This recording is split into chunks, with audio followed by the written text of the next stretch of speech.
What have you seen from the two guards, Early and Otto, and how can they list their starters this week? Yeah, I mean, it's opportunity. What I've seen is that they're hungry, they're working at it, focused. I think their level of preparation, when you come in early in the week and you know you're going to be the guy, so it kind of levels up their preparation and seeing them in the building more, so which is good, so it's that nervousness, that anxiety of doing it in the spot, but also this is Otto's second time. I love you too, sir. This is Otto's second time kind of knowing he's going into it, so understanding, learning from his mistakes before and kind of continue to progress. So just seeing the different nuances, because it is different. It is a different tempo, speeds that you're going against. The Duke is a great defense, so that even ramps up more. So just that preparation is leveled up a bit. That was your first chance really to see Otto in a game situation in that kind of setting. What did you see from him during that game and watching film afterwards? Yeah, I mean, he has some high moments, he has some low moments as well. I think it's the same thing that Jaylen Early had when his first start in his career was against Memphis, and it was unexpected. And then against Cal, he knew he was going to be a starter, so you saw that progression get a little bit better. But then with Otto, same thing. Knew he was going in first time. Like, oh man, I see what. It's almost like they see what you're saying. Right? It's important in practice, but when you see it in real time and there's no, hey, let's run it again. I think their level of focus and preparation takes up a bit. So, gain that experience is going to help them. But also those two guys, I mean, they've shown that they can. They got the capability to do it. Getting early in that guard, is that the optimal position for him? Is it about getting the best five out there? Yeah, I mean, it's optimal for him. I mean, I think, he's adamant about wanting to do it all as well. It kind of fits his attribute, his build a little bit more, his athletic ability. It also assists us in pulling. We want to pull faster and bigger. I mean, faster and more athletic in situations. So I think that fits him a little better.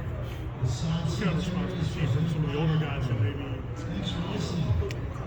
aren't going to be in the starting lineup? Like you're seeing them respond. Yeah, the one is response, healing, all that good stuff, man. It's kind of a combination of them all. But I had no worry about, the mentality of us making changes in that room, because it's not like a hidden conversation. It's not like a surprise or a surprise not going. It's well understood from the meeting that we have as a group. What's something going to be the offense going to be emphasized when we're going against Duke defensive front? Yeah, I think Duke does a good job of playing without hesitation. I think this is our we've seen Manny run his defense and do a good job of making sure he doesn't give you the same pictures, surprise you with some twist looks. Also giving you some base things that if you're looking for everything else, you can chase ghosts and be chasing something that's not there.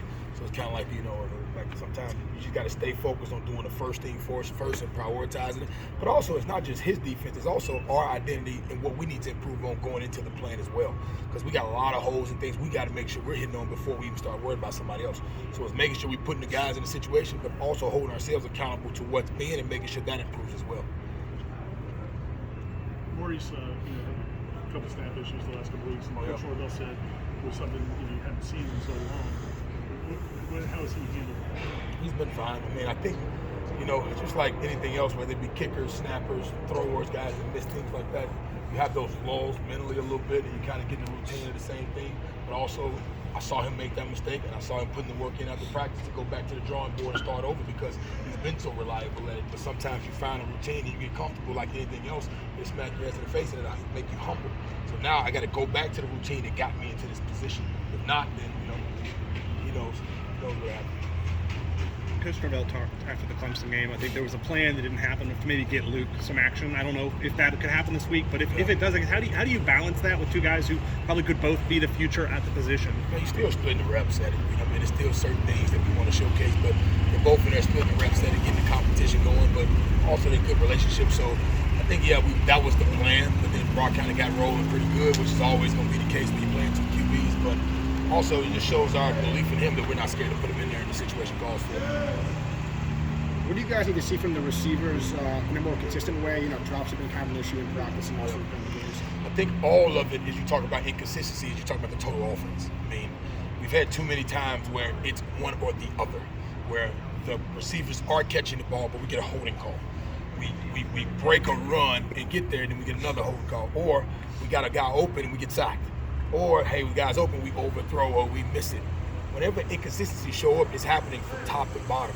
So it comes back to, number one, our ownership and making sure we're putting the correct personality there for the opportunity, but also granting opportunity for improvement based upon what we're seeing every day. So it's that balance of finding those guys that really want to go do it, but also showing the consistency of applying the work to get better and improve at it to be able to do it. Because if you don't get the opportunity to improve, then you never know if it could have improved. So it's that balance of finding those two. But you see we're starting to create opportunities, because when that happens, it creates opportunities all across the board. You've seen the changes, but also that doesn't mean go sit in the back.